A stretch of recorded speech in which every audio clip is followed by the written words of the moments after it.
प्रिय बंधुगण 14 तारिख मंगलवार दिन हेउची आषाढ़ अमावास्या।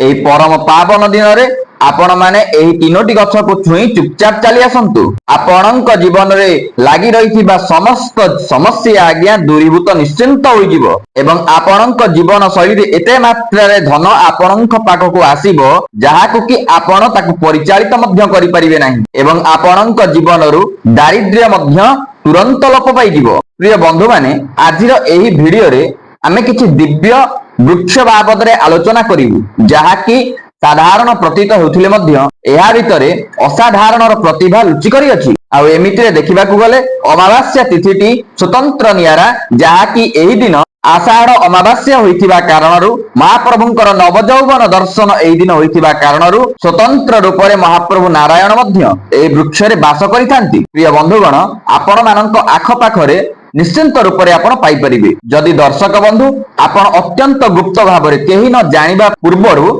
आपण माने एहाकू अत्यंत एकांत रे करिवे एवं एई जो तीनोटी गछ मु कहिबी अत्यंत दिव्य आ भव्य गछटी ताकू आपण जदि चुपचाप एही अमावास्या आषाढ़ अमावास्या मंगलवार दिन आपण खाली छुई देकी चली आसीबे ना। दर्शक बंधु विश्वास करंतु आपणक जीवन रे लागिथिबा तमाम दुख समस्या दारिद्र्य जो आपण देई गति करूचंती आ जदि आपण ऋण कर्ज रे किछि बुडीके अछंती शरीर रे किछि आपणकर रोगाक्रांत अछि जाकि पुराना रोगाक्रांत हेलेनी ता एपर्यंत मध्य उपशम होई पारि नाही अन्यान्य नवग्रह जनित पीड़ा मध्य आपण भोगतमान करूचंती।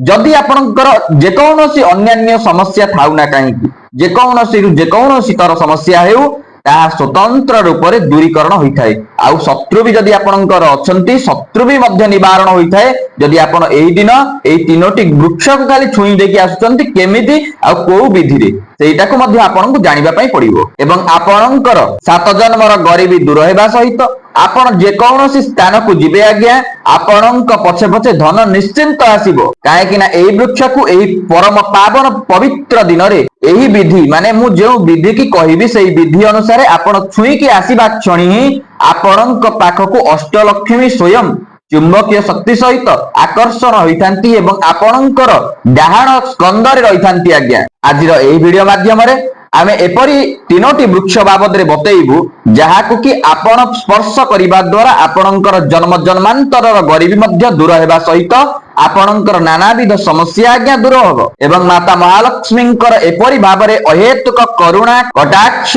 बरदर हस्त आपणक मस्तक ऊपर रहिबो।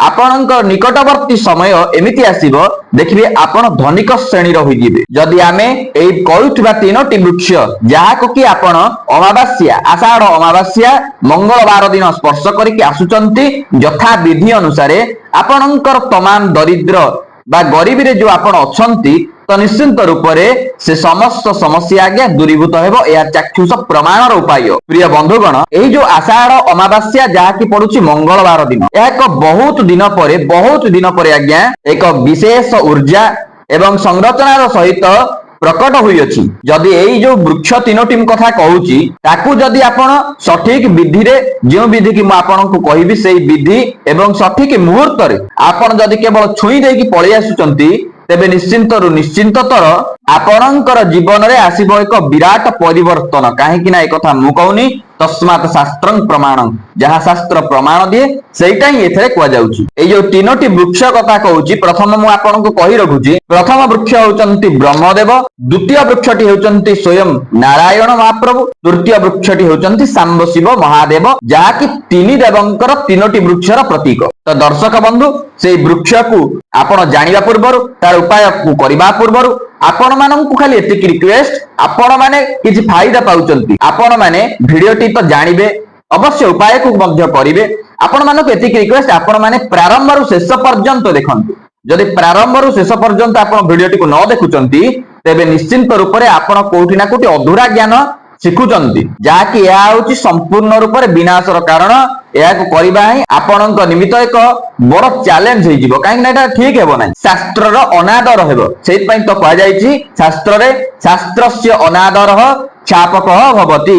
जदि आपण शास्त्र को देखुचंती संपूर्ण विधिवत भाव देखंतु आउ खाली उपाय को जानि कि जदि आपण खाली उपाय को करूचंती विधि गुडी को पालन करूनांती तबे निश्चित रूप से यह एक बड़ समस्या मध्य आपण को आनिबो। जदि आपण यथा विधि अनुसार करूचंती यह आपण को पूरा मालामाल करि देबो। आउ दर्शक बंधु जदि आपण माने हमर चैनल ले नुवा करि आसीचंती तबे हमर एई सत्य शांति मार्गदर्शन यूट्यूब चैनल टी को सब्सक्राइब करि रखंतु एवं पाखे थिया बेल आइकन टी को प्रेस करंतु जद्वारा कि हमर एमतिका शास्त्रोक्त प्रमाण सहित वीडियो उपाय आपणक पाखक पहुंची पारिबो एवं आपण माने सेथिरु बेनिफिट पाई परिबे। आउ हां वीडियो टी गोटे लाइक करंतु कमेंट बॉक्स रे जय माता महालक्ष्मी अवश्य लिखि दियंतु। प्रिय बंधुगण आमर हिंदू सनातन वैदिक धर्म रे वृक्ष को अत्यंत महत्व दिया जाई अछि काहे आपण जानिचंती सेहि पई तो दारव्य लीला करूचंती प्रभु श्री जगन्नाथ श्रीक्षेत्र धाम रे सेहि काष्ठ रूप रे से पूजा पाउचंती दारव्य लीला करूचंती काहे आपण जानि पारुनांती काहे कि ना एई दारव्य लीला होची प्रभुंकर एक बड़ स्वतंत्र अंग।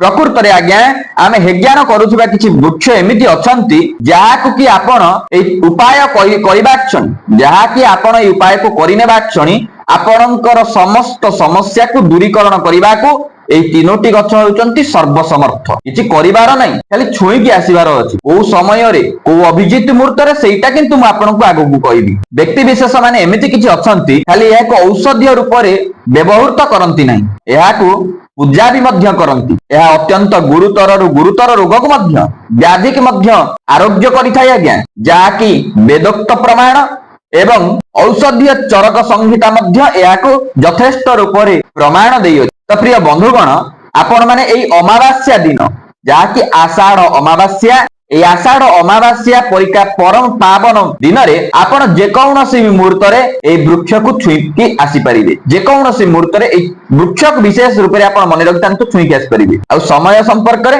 कौनसी प्रतिबंधक नाही किंतु किछि सतर्कता अछि। मु जो चमत्कारी वृक्ष विषय रे कहिबा को जाउची सर्वप्रथम चमत्कारी वृक्षटी हेउची बेल वृक्ष। आज्ञा हां एही बेल वृक्ष को आपण साधारण भाबंतु नाही शास्त्र याकु प्रमाण दिए ओम कांत्यां कांचन सन्निभां हिमगिरी प्रक्षैश्च तुर्भिगजे हस्तोत्क्षिप्तं हिरण्मयां मृतघटे राशिच्यमानां श्रियं बिभ्राणं वरमब्ज जुग्ममभयं हस्ते किरीटोज्ज्वला क्षोमाबंध नित्यं बिंब लसितां वंदेरविंद स्थितां। आज्ञा शास्त्रोक्त प्रमाण दिए এই বেলবৃক্ষ বাবদরে। তো প্রিয় বন্ধুগণ এই যে আষাঢ় অমাবাস্যা এই আষাঢ় অমাবাস্যারে বেলবৃক্ষর বিশেষ মহত্বতা রয়েছে যাহাকু কি আপন জানি নাহান্তি। মাতা মহালক্ষ্মীଙ୍କର আত্ম সম্মানକୁ রক্ষা করি স্বতন্ত্র রূপে মহাদেব মহাপ্রভু অত্যন্ত ପ୍ରସନ୍ନ ହୋଇ ଏ ବୃକ୍ଷରେ ଅଛନ୍ତି ଆପଣ ମାନେ ଜାଣିଛନ୍ତି। ସେଇଥିପାଇଁ ତ ଏହି ବେଲପତ୍ରକୁ ଶିବଲିଙ୍ଗ ଉପରେ अर्पण करने द्वारा विशेष आध्यात्मिक ऊर्जार शक्ति आपणଙ୍କୁ प्राप्त होइथाय। आउ स्वयं सांब शिव सदाशिव महादेवंकर पूजार्चना पाई एही बेलपत्र विशेष महत्वता अछि। एही बेलपत्र रो आज्ञा महत्वता एही पई अछि स्वयं माता महालक्ष्मींकर आत्म सम्मान एवं मर्यादा को सदा सर्वदा पई उच्च टेक रखिबा निमित्त एवं एही पत्र गुडी को स्वतंत्र विशेष भाव रे आज्ञा भोळाशंकरଙ୍କୁ अत्यंत श्रद्धा एवं भक्तिर सहकारे अर्पण करा जाय थाए। प्रिय बंधुगण आपण माने अत्यंत भक्ति श्रद्धार सहित आपण माने कोन करिवे एई वृक्ष को टिके छुईबा सहित आलिंगन करिवे एही दिन एवं आपणकर जावतीय समस्या हां गोटे कथा मैं आपन कहि रखुची ए वृक्षटी फलंती वृक्ष होइतिबा आवश्यक। जदि फलंती वृक्ष नाही तो से जगह रे कोन करि हबो आपण माने स्वतंत्र रूप रे बेल वृक्ष को फलंती वृक्ष भाबी जदि फलंती वृक्ष न होइथाय तेबे आपण माने फलंती वृक्ष भाबिकी आपण ताकू कोलाग्रत करिवे टिके स्पर्श करिवे एवं आपणकर जावतीय समस्या को आपण से बेल वृक्षक आगरे परिप्रकाश करिवे जे हे वृक्षेश्वरी हे मातेश्वरी हे अन्नपूर्णा माता हे प्रभु भोळाशंकर हे त्रिदेव आमर एही समस्यागत ସମସ୍ୟା ଦେଇ ଆମେ ମାନେ ଏମିତି ଅଗ୍ରସର ହେଉଛୁ। ଆମର ଏଇ ସମସ୍ୟା ସବୁକୁ ଆପଣ ଦୂରୀକରଣ କରିବା ସହିତ ଆପଣଙ୍କର ବରଦର ହସ୍ତ କଟାକ୍ଷ ଦୃଷ୍ଟି ଆମ ଉପରେ ଏବଂ ଆମର ପରିବାର ସଦସ୍ୟ ମାନଙ୍କ ଉପରେ ସଦାସର୍ବଦା ରଖିଥାନ୍ତୁ। ବିଶ୍ୱାସ କରନ୍ତୁ ଦର୍ଶକ ବନ୍ଧୁ, ଆପଣ ଦୁଇ ହସ୍ତରେ ଧଇଲେ କୋଉଠିକି? ବେଲ ବୃକ୍ଷକୁ ଧଇଲେ ଗୋଟିଏ ନୂତନ ଊର୍ଜା ଆପଣଙ୍କ ଶରୀରକୁ ପ୍ରବେଶ କରିବ। ତତ୍ସହିତ ଆପଣ ଯୋଉ କଥାକୁ କହିଲେ, ସେଇ ପ୍ରବେଶ କରୁଥିବା ଊର୍ଜା ଆପଣଙ୍କର ସମସ୍ୟାକୁ ଦୂର କରିବ, ଯଦ୍ୱାରା କି ଆପଣଙ୍କର ନାନାବିଧ ସମସ୍ୟା ଦୂର ହେବାର ନିଶ୍ଚିନ୍ତ ରୂପରେ ସମ୍ଭାବନା ଥାଏ। ଏହା ହେଉଛି ଗୋଟିଏ ସ୍ୱତନ୍ତ୍ର ରୂପରେ ଚାକ୍ଷୁଷ ପ୍ରମାଣର ଉପାୟ। ଆପଣ ଏହାକୁ ଏଇ ଦିନ କରନ୍ତୁ। ଏହା ଥିଲା ପ୍ରଥମ ବୃକ୍ଷ। ଆଉ ଦୁଇଟି ବୃକ୍ଷ ଅଛି। ତ ପ୍ରିୟ ବନ୍ଧୁଗଣ, ଦ୍ୱିତୀୟ ମହତ୍ୱପୂର୍ଣ୍ଣ ବୃକ୍ଷଟି ହେଉଛି ଶମୀ ଗଛ। ଯଦି ଶମୀ ଗଛ ଆପଣଙ୍କ ବାଡିରେ ନାହିଁ ତ କିଛି ଆବଶ୍ୟକତା ନାହିଁ, ତ କେବଳ ବେଲ ବୃକ୍ଷ ହିଁ ଆପଣଙ୍କ ପାଇଁ ସର୍ବୋପରି ହେଇପାରିବ। ସେଇ ବେଲ ବୃକ୍ଷକୁ ଆପଣ ସବୁ ଏଇ ଯୋଉ ତିନୋଟି ବୃକ୍ଷ କହିବି, ସେ ତିନୋଟି ବୃକ୍ଷକୁ ଆପଣ ଭାବିକି ମଧ୍ୟ ଯୋଉ ଗୋଟାଏ ନାହିଁ ତ କି ଦିଟା ନାହିଁ, ଆପଣ ସେଇ ବୃକ୍ଷକୁ ଯୋଉ ଗୋଟିଏ ଥିବ ସେଇ ବୃକ୍ଷକୁ ଆପଣ ସବୁ ସେଇ ଦୁଇଟି ଗଛକୁ ଭାବି ପାରିବେ। ଯଦି ନାହିଁ ଆଉ କଣ କରାଯିବ?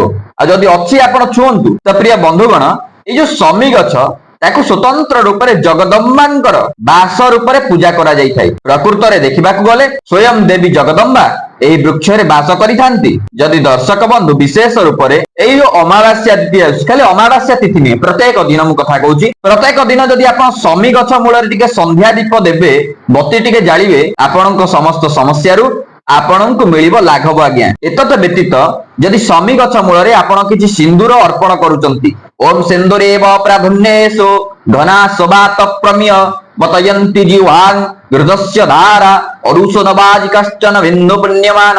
ପ୍ରିୟ ବନ୍ଧୁଗଣ, এই ସିନ୍ଦୁରକୁ ଯଦି ଆପଣ କିଛି ଅର୍ପଣ କରୁଛନ୍ତି ଶମୀ ଗଛ ମୂଳରେ ପ୍ରତ୍ୟେକ ଦିନ, ବିଶେଷ ରୂପରେ ଅମାବାସ୍ୟା ଦିନ ଯେକୌଣସି ମୁହୂର୍ତ୍ତରେ, ଆପଣଙ୍କର ପୁରାତନରୁ ପୁରାତନ ବ୍ୟାଧି ଯାହାକି ଆପଣଙ୍କ ଶରୀରକୁ କବଳିତ କରିଅଛି, ସେ ବ୍ୟାଧି ଆପଣଙ୍କର ଅବଶ୍ୟ ଖଣ୍ଡନ ହେବ ଏବଂ ବ୍ୟାଧିରେ ପୀଡ଼ିତ ବ୍ୟକ୍ତି ବିଶେଷ ମାନଙ୍କ ପାଇଁ ଏହା ଏକ ଉତ୍କୃଷ୍ଟ ଆଜ୍ଞା ଉପାୟଟିଏ। ତ ବନ୍ଧୁଗଣ, ଆପଣ ମାନେ କଣ କରିବେ, এই অমাবাস্যার যেকୌଣସି ମୁହୂର୍ତ୍ତରେ, ସନ୍ଧ୍ୟା ହଉ, ସକାଳ ହଉ, ମଧ୍ୟାହ୍ନ ହଉ, ରାତ୍ରି ହେଉ, କିନ୍ତୁ ଏଇ ଦିନ କରିବାକୁ ପଡିବ।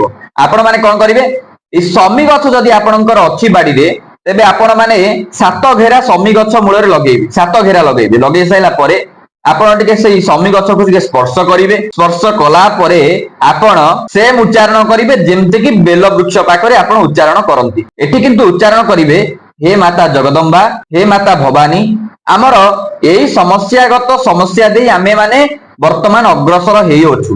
ତ ଆମର ଏଇ ସମସ୍ୟା ଗୁଡିକୁ ଆପଣ ମାତା, ଆମେ ଆପଣଙ୍କର ସନ୍ତାନ ଯେହେତୁ ଆପଣ ଆପଣଙ୍କର ସନ୍ତାନର ସମସ୍ତ ସମସ୍ୟାକୁ ଦୂରୀକରଣ କରନ୍ତୁ। ଦେଖିବେ ଦର୍ଶକ ବନ୍ଧୁ, ମାତା ରାଣୀ ତାଙ୍କର ପଣତ କାନି ଯୋଉ ଅଛି ନା, ସେ ପଣତ କାନିରେ ଆପଣଙ୍କୁ ସଦାସର୍ବଦା ପାଇଁ ଛତ୍ର ଛାୟା ଭଳିଆ ରଖିବେ।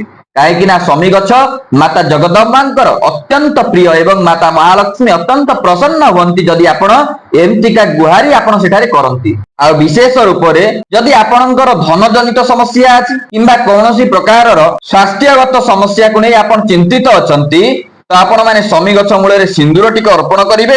7 ଘେରା ଲଗେଇ ଆପଣ କଣ କରିବେ, ଏଇ ବାକ୍ୟଟିକୁ ଆପଣ କହିବେ, ଯୋଉ ବାକ୍ୟ କି ମୁଁ ବର୍ତ୍ତମାନ ଗୁହାରି ବାକ୍ୟଟି କହିଲି, ସେଇଟାକୁ ଆପଣ କହିବାର କେବଳ ଅଛି, ଆଉ ସ୍ପର୍ଶ କରିବାର ଅଛି। ଦେଖିବେ ଦର୍ଶକ ବନ୍ଧୁ, ଆପଣଙ୍କ ଜୀବନ ଗୋଟିଏ ଚମତ୍କାର ଜୀବନ ହୋଇଯିବ। ତ ଦର୍ଶକ ବନ୍ଧୁ, ଏବେ ଆସନ୍ତୁ ତୃତୀୟ ବୃକ୍ଷ ବାବଦରେ ଜାଣିବା ପାଇଁ ପାଇବା, ଯାହାକି ସ୍ୱତନ୍ତ୍ର ରୂପରେ ଦେବଂଶ ବୃକ୍ଷଟି।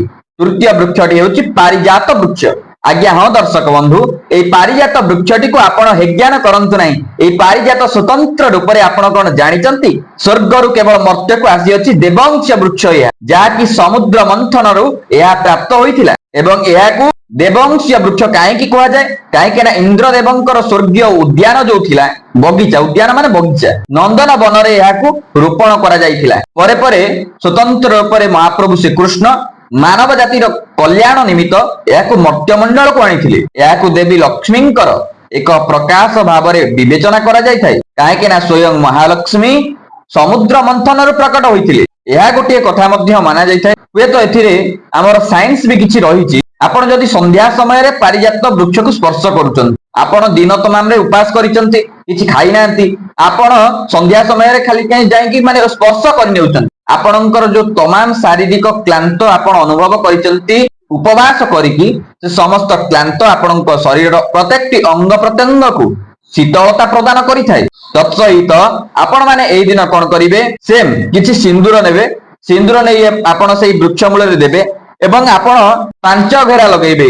5 ଘେରା ଲଗାନ୍ତୁ, ନହେଲେ 7 ଘେରା ଲଗାନ୍ତୁ, ନହେଲେ ଆଦୌ ବି ନ ଲଗେଇଲେ ଆପଣ ଖାଲି ସ୍ପର୍ଶ କରନ୍ତୁ। ସ୍ପର୍ଶ କରିସାରିଲା ପରେ ଆପଣ ସେଇ ଗୁହାରି ବାକ୍ୟଟି କୁହନ୍ତୁ, ହେ ସ୍ୱର୍ଗୀୟ ବୃକ୍ଷ ପାରିଜାତ, ହେ ମାହେଶ୍ୱରୀ, ଆମେ ଏମିତିକା ସମସ୍ୟା ଦେଇ ଗତି କରୁଛୁ। ଆପଣ ଆମର ଏଇ ସମସ୍ୟା ଗୁଡିକୁ ଖଣ୍ଡୀଭୂତ କରିବା ସହିତ ଆମର ଚଲାପଥ କୁସୁମିତ କରନ୍ତୁ ଏବଂ ଆମର ଶତ୍ରୁ ମାନଙ୍କର ନାଶ କରନ୍ତୁ। ଦେଖିବେ ଦର୍ଶକ ବନ୍ଧୁ, ଏହା ଆପଣଙ୍କର ବରଦାନ ସାବ୍ୟସ୍ତ ହେବ। ଏହା ସାଧାରଣ ବୃକ୍ଷ ନୁହେଁ, ଏହା ପାରିଜାତ ବୃକ୍ଷ।